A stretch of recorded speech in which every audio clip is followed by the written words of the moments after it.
Pisos térmicos en Colombia son un sistema de medida que nos permite definir la temperatura de una zona con respecto a la altura sobre el nivel del mar en que se encuentra. Este sistema solo se puede aplicar en el trópico americano debido a sus características geográficas y atmosféricas. Dentro de los pisos térmicos se han definido 5 niveles denominados cálido, templado, frío, páramo y glacial. El piso cálido comprende las zonas localizadas entre 0 y 1000 metros de altura sobre el nivel del mar y tiene una temperatura promedio superior a los 24 grados centígrados. En Colombia, este piso abarca cerca de 913.000 kilómetros cuadrados, correspondientes al 80% del territorio nacional, localizándose en las llanuras costeras, tanto del Pacífico como del Caribe, en el valle de los ríos Magdalena, Cauca, Cesar, Catatumbo y otros, así como también en las extensas llanuras del Orinoco y el Amazonas. El piso templado o medio comprende todas las áreas ubicadas entre los 1000 y 2000 metros de altura sobre el nivel del mar. Presenta temperaturas que oscilan entre los 17 y 24 grados centígrados. En Colombia, este piso cubre 114.000 kilómetros cuadrados, correspondientes al 10% del territorio nacional, ubicándose en las zonas bajas de las montañas. El piso frío corresponde a las zonas localizadas entre los 2.000 y 3.000 metros de altura sobre el nivel del mar.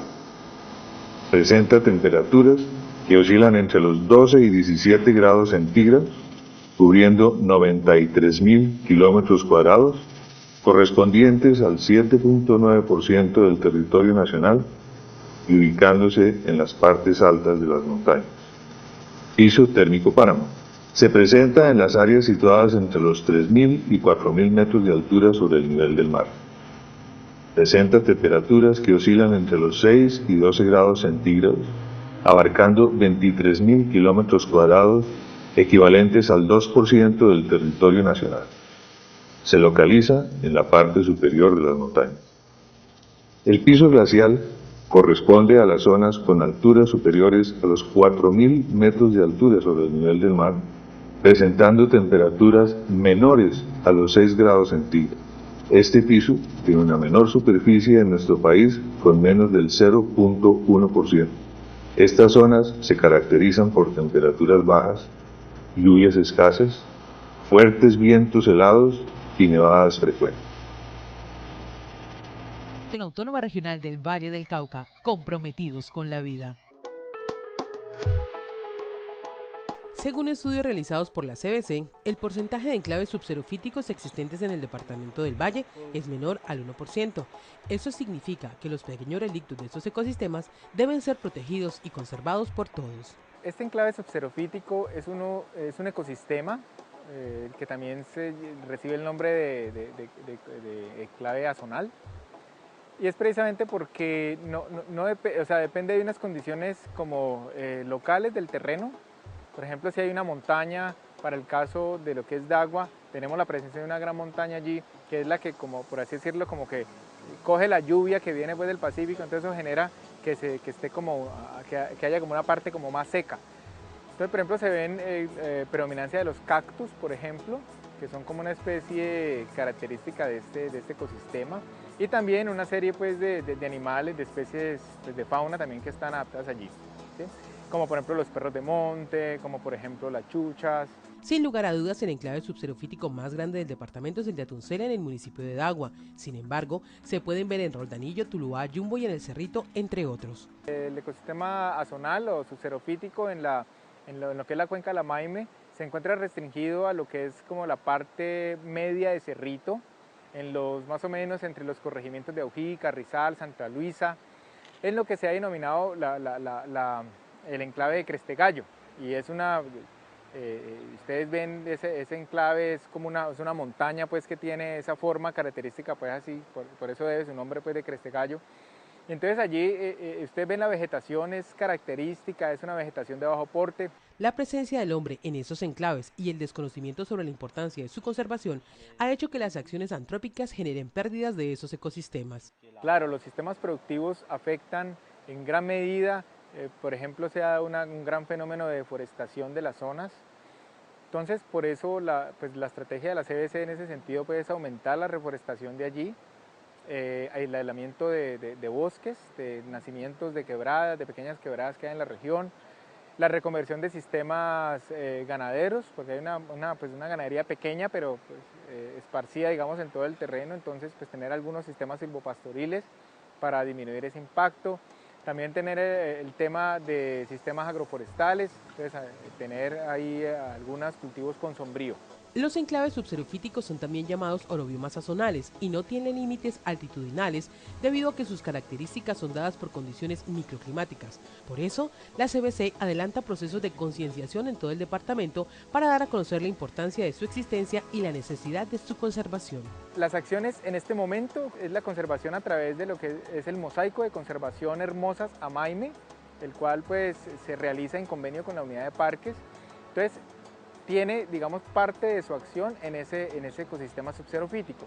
Y ahí las acciones concretas que se realizan pues son reconversión o zonificación de fincas productivas, el aumento de cobertura, ¿cierto?, el aislamiento de bosques y la creación de reservas de la sociedad civil. Esas son como las 3 estrategias que se están realizando ahorita en ese enclave.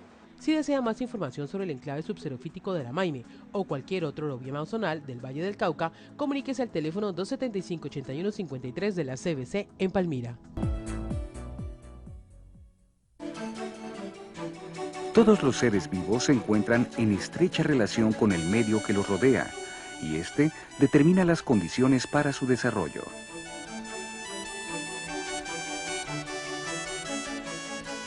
El medio está integrado por factores abióticos y bióticos.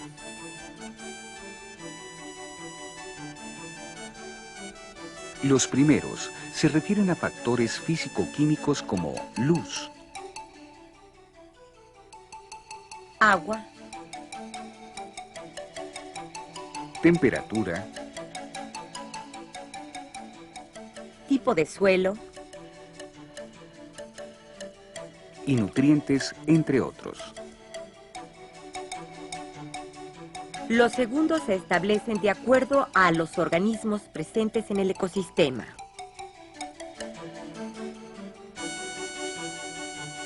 Por ejemplo, las interacciones alimenticias, es decir, quién se come a quién.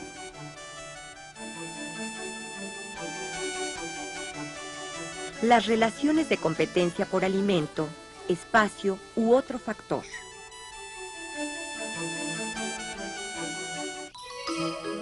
Y relaciones de ayuda mutua entre organismos.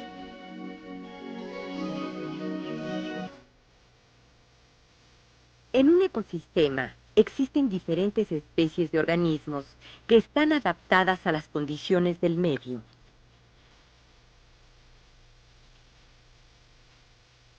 Las poblaciones que están mejor adaptadas tienden a crecer con mayor rapidez.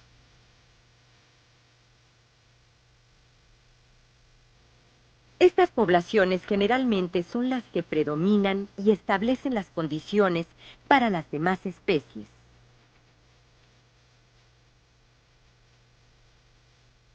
Así, el conjunto de poblaciones que constituyen la comunidad está determinado por la relación entre ellas y el medio.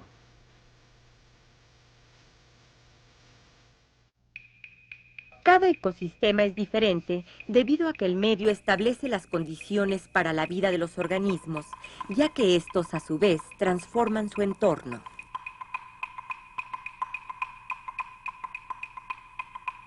La selva,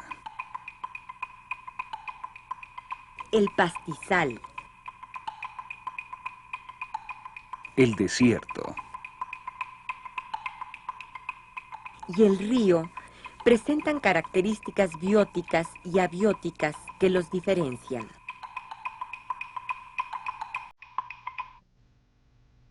Los ecosistemas pueden estudiarse desde diferentes enfoques.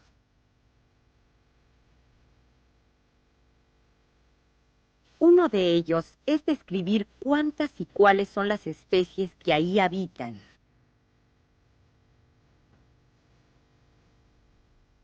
Por ejemplo, las especies de peces de un río, las especies vegetales de una selva o un desierto.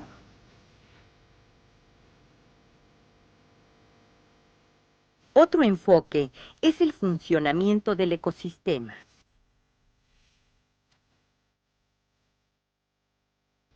Por ejemplo, establecer qué factores afectan el tamaño de las poblaciones.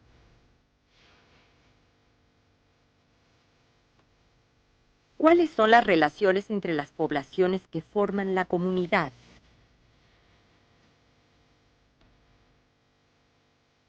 O también podemos conocer el flujo de energía del ecosistema.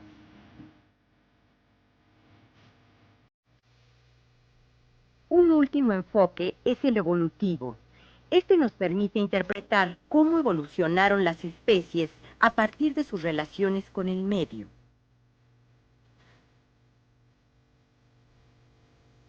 O explicar qué cambios determinaron las adaptaciones que hoy encontramos en los organismos.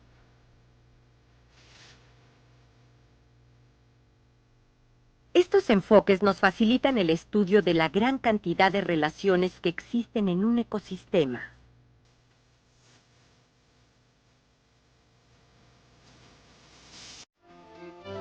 Estas relaciones permiten que en la naturaleza exista un equilibrio.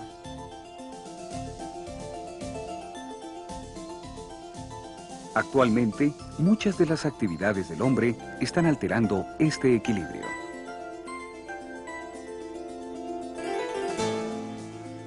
Esta alteración se ve reflejada en la pérdida de la biodiversidad, lo cual implica la extinción de miles de especies.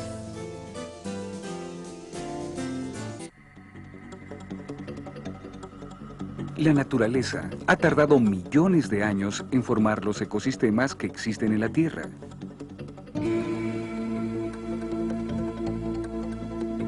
Los ecosistemas son diferentes entre sí, al igual que los organismos que en ellos habitan.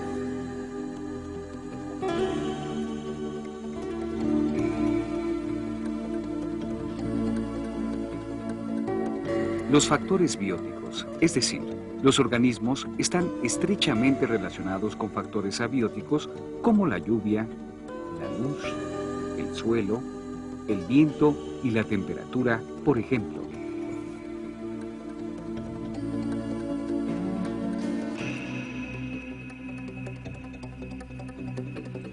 Los factores bióticos, junto con los factores abióticos, integran ecosistemas como el desierto, la selva o el bosque.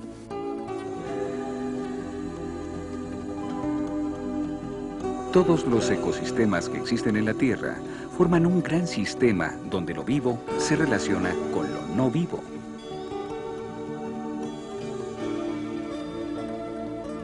A esto se le llama biosfera.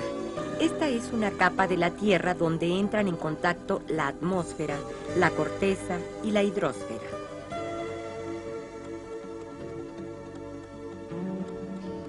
Nuestro planeta es un gran ecosistema al que se le ha denominado metaecosistema o biosfera.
de millones de años, especies de plantas y de animales han ido adaptándose a las condiciones ambientales de donde viven.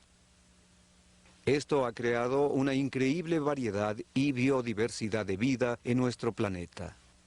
El coral ha encontrado su nicho en las aguas tropicales poco profundas. Los patos se adaptaron a vivir, interactúan entre ellos y con su ambiente. Hay varios tipos de ecosistemas. Una laguna es un buen ejemplo.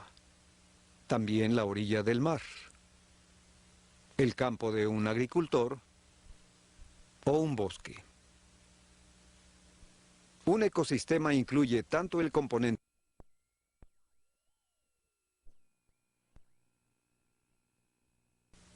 todos los seres vivos dentro de un ecosistema se conoce como biota. Todos estos seres vivos combinados forman una comunidad. Para que una especie sobreviva, debe tener un nicho dentro de la comunidad para poder conseguir la comida necesaria para sobrevivir y para reproducirse. Vamos a ver la interdependencia que existe dentro del mismo ecosistema y mencionar algunos de los problemas ambientales urgentes que están amenazando varios de nuestros ecosistemas. La cadena de nutrición. En cada ecosistema hay dos tipos de organismos, los productores y los consumidores. Los productores o autótrofos pueden producir su propio alimento. Estos son organismos que usan la fotosíntesis, como las plantas y algunos microorganismos. Los consumidores se llaman heterótrofos. Son otra clase de consumidores. Los herbívoros que solo comen plantas son clasificados como consumidores primarios y los carnívoros son clasificados como consumidores secundarios porque se alimentan de los consumidores primarios. Los hongos y las bacterias que disuelven los organismos muertos y descompuestos se llaman descomponedores, pero también son consumidores. Son muy importantes en la cadena de nutrición porque disuelven la materia muerta como la hierba, los troncos de los árboles y los restos de animales para que los nutrientes sean regresados a la tierra. Dentro de un ecosistema, todos los productores, consumidores primarios, consumidores secundarios y descomponedores crean una comunidad interdependiente. Una de las maneras en que se interrelacionan es a través de la cadena de nutrición. La cadena de nutrición dentro de un ecosistema está hecha de varias cadenas de nutrición que coinciden en predadores y presa. Por ejemplo, en las llanuras de África, el pasto crece en abundancia. Un herbívoro, como un antílope, come el pasto. Un carnívoro, como un león, mata y devora al antílope. El chacal come los restos. Los gusanos, las hormigas y las bacterias consumen lo que queda, y algún día se alimentarán del león y del chacal cuando estos mueran. Como la mayoría de las especies comen y son comidas por más de una especie, estas cadenas de nutrición se unen en una telaraña de alimentación. Por lo tanto, los cambios que afectan a un grupo, a la larga pueden tener un impacto sobre varios otros grupos. Las cadenas de nutrición existen en todos los ecosistemas. El flujo de energía. Hay varios ciclos diferentes dentro de las comunidades de organismos, pero también hay ciclos en los componentes abióticos o no vivos del ecosistema. La energía circula a través del ecosistema.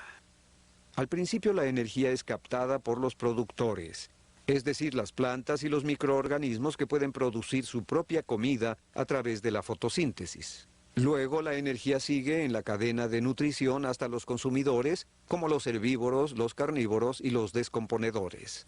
Todos estos, dentro de diferentes niveles de alimentación llamados niveles tróficos, forman una clase de pirámide en el ecosistema.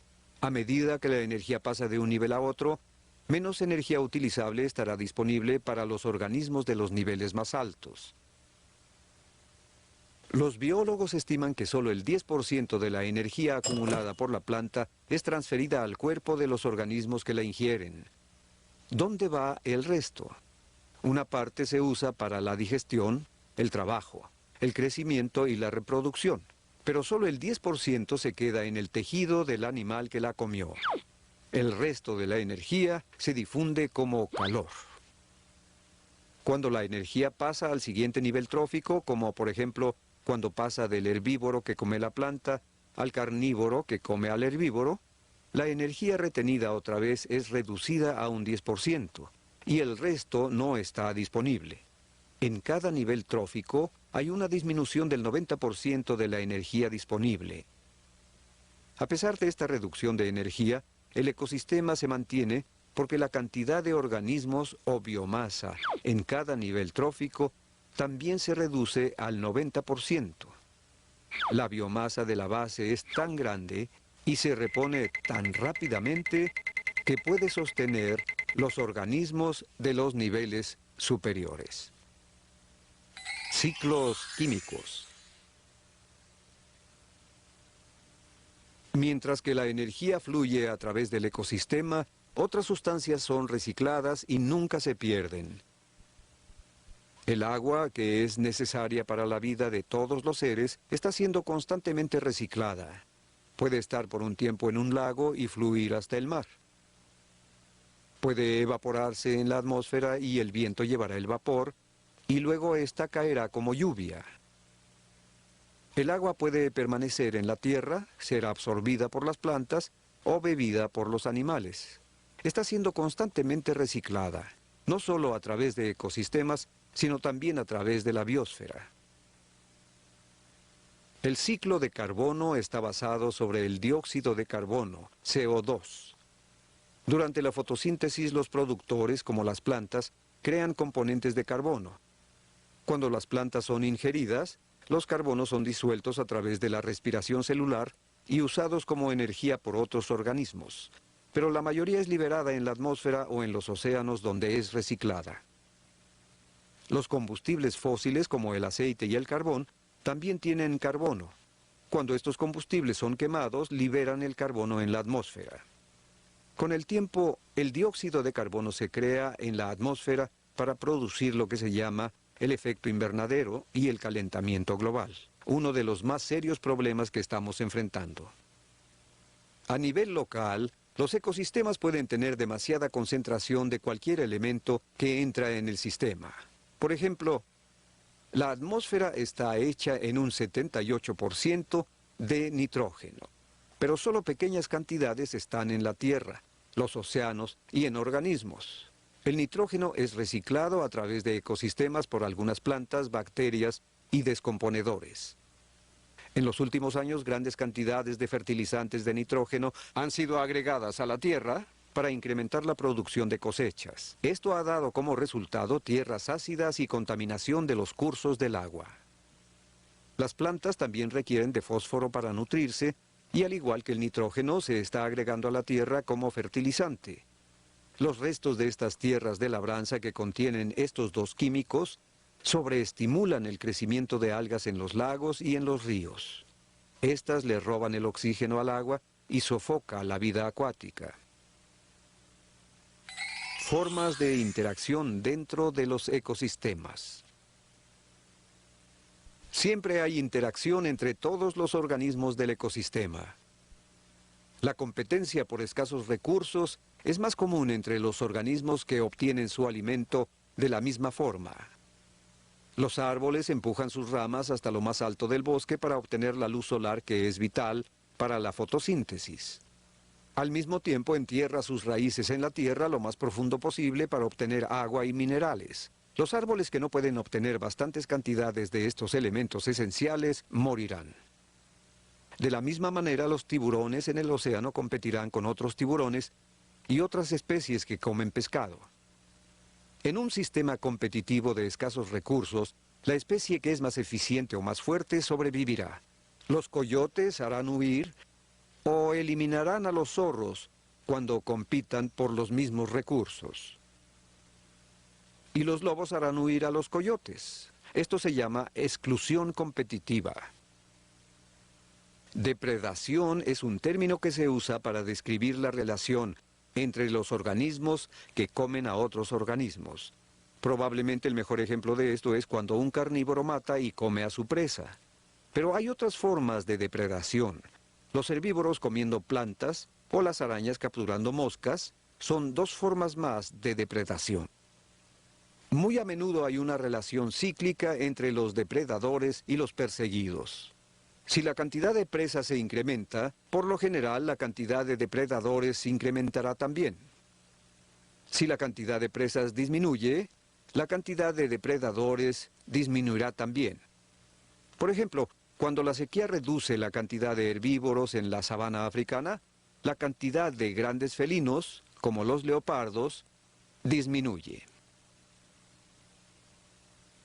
Cuando la relación entre depredador y presa está alterada, puede haber serios problemas en el ecosistema.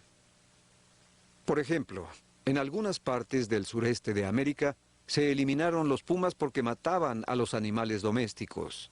Como consecuencia, la población de ciervos se duplicó rápidamente. Con el tiempo, los ciervos comieron demasiado pasto, lo cual resultó en la erosión del suelo y en la falta de alimento, lo cual a su vez resultó en su inanición. En estos últimos años, los pumas han sido reintroducidos, la población de los ciervos ha sido reducida y los que han sobrevivido están mucho más saludables.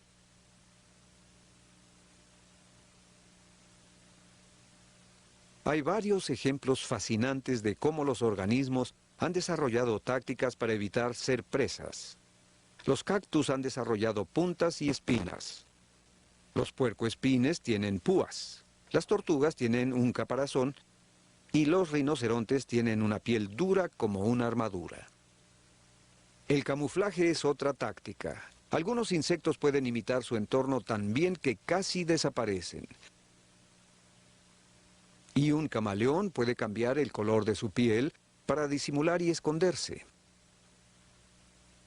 Dentro de los ecosistemas, los organismos trabajan frecuentemente juntos para su sobrevivencia mutua.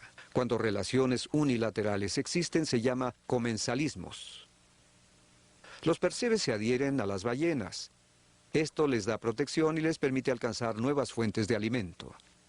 Cuando ambas especies obtienen un beneficio de una relación cercana, se llama mutualismo. Algunos pájaros no se despegan de algunos animales, como el ganado o el búfalo africano. Estos pájaros comen los insectos que estos animales atraen. Las abejas y el colibrí toman el néctar de la flor de las plantas y, a cambio, polinizan las flores. Cuando un organismo vive encima de otro y recibe su alimento del anfitrión, se llama parasitismo. Varios hongos y bacterias son parásitos. La vid sube por los árboles y puede hasta matar al árbol por capturar toda luz solar con sus hojas. Las pulgas viven en el pelaje de los animales y las lombrices intestinales pueden vivir en los sistemas digestivos de los humanos. Los cambios dentro de las comunidades. Las comunidades de los organismos cambian constantemente para poder enfrentar las nuevas condiciones ambientales, los cambios climáticos o la repentina llegada de una nueva especie.